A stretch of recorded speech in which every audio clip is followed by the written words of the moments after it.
Arakoze cyane. Yaratangiye kuvamo. Akomeze cyangwa dukomeze ibiganiro. Akomeze. Aragashyiraho mu kanya. Bunze ubumwe. Bakubaha umwami. Umwami iyo yabagaho ku buyobozi cyangwa se ku bwami, yabaga ari umwami wa rubanda. Nta mwami wagira ku bwoko.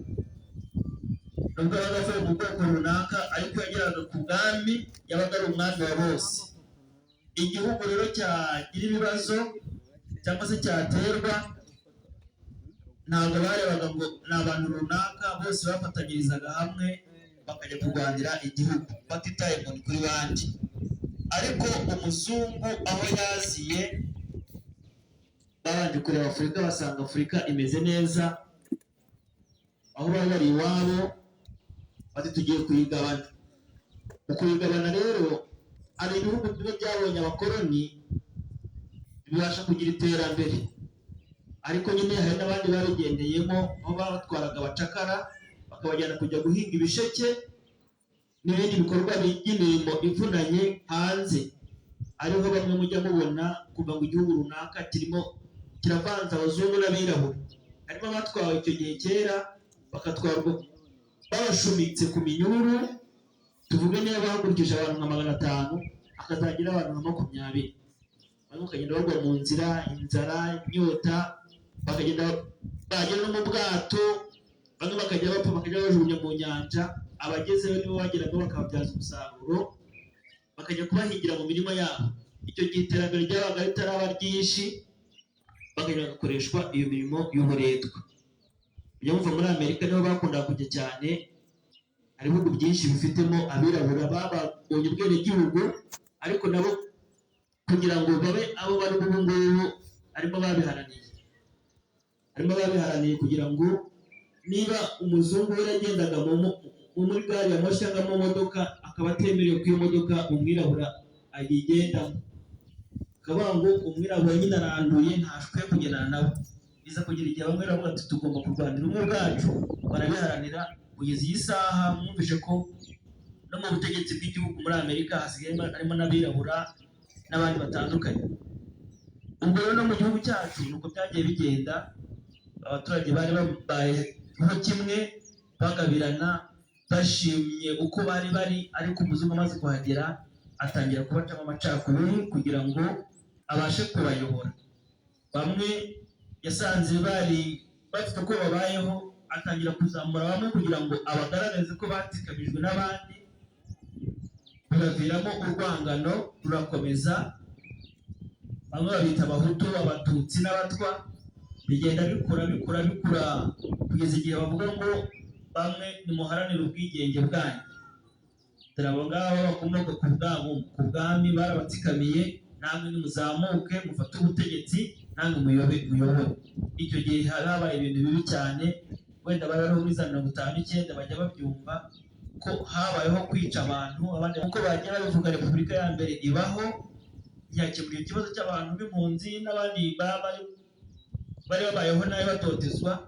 Bijya muri Repubulika ya kabiri birakomeza, ariko noneho biza kugira igihe abanyarwanda bari barahunze mu bihugu bikikije u Rwanda, Tanzania bari bariyo, Burundi bari bariyo, Kongo bari bariyo, Uganda bari bariyo, hari nabo babashije gukomeza ubushobozi bari bafite bwari bumeze, bajya mu bihugu byo hanze bidakikije u Rwanda.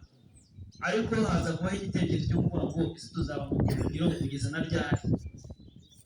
Ariko muri icyo gihe ubutwari bw'abanyarwanda ntabwo bwatangiye mu myaka ya vuba, nk'uko babisobanuye. Harimo abandi bagiye bakora ibikorwa by'ubutwari, ibikorwa by'ubutwari bituma bashyirwa mu mwanya w'intwari, kuko hari ibyo bakoze byaganishaga ku nyungu za benshi aho kugira ngo zibe inyungu zo ku giti cyabo. Ubwo icyo gihe rero muri iyo myaka nyine mu Rwanda hariho gutotezwa kw'abatutsi, abandi baramenyeshwa, hari n'abahungaga nyuma ya 59, ariko bamaze kwishyira hamwe bati dushaka kugira ngo dusubire mu bihugu byacu, dusubire mu gihugu cyatubyaye. Habaho kwishyira hamwe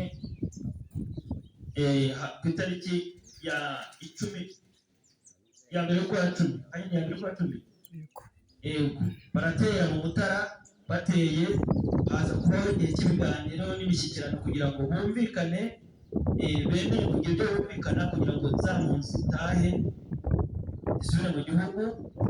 Abari barahunze bose hajya haba imishyikirano itandukanye, ariko ntihagire bimwe bumvikanaho kugira ngo amahoro aboneke. Birakomeza rero bigiye kugira 94 aho jenoside yabaye, noneho hapfa abantu b'indengakamere, hapfa abantu benshi, abandi barahunga.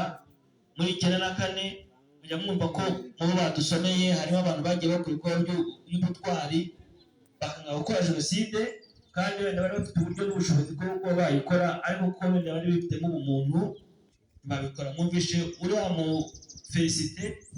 Felicite yari umubikira wakoraga ku Nyundo, yari afite abantu bahungiye mu kigo cye.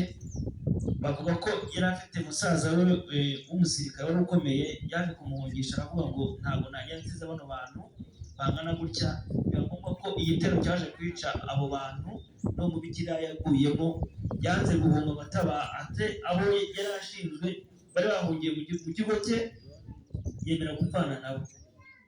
Mwumvishe ko ntuza Uwiringiyimana Agatha yari minisitiri w'intebe, ari nabo bantu barwanyije ihohoterwa ryakorerwaga abatutsi, kugeza igihe nawe jenoside itangiye nawe yicwa n'abari abajepe, bamwica nabi, urupfu rutari rumukwiriye, kwica ari umumama bakakubamba ku muhanda, bibi cyane. Hari byinshi rero byabaye by'abantu bagiye bakora bagamije inyungu za benshi, bitumye uyu munsi twicaye ahangaha ko tugomba kwibuka ibyo byabaye n'ababikoze. Ntihazabaho ko habaho n'izindi ntwari zizakora ibikorwa bitandukanye iyi saha cyangwa se ikindi gihe nk'iki ngiki tukazaba tubibuka.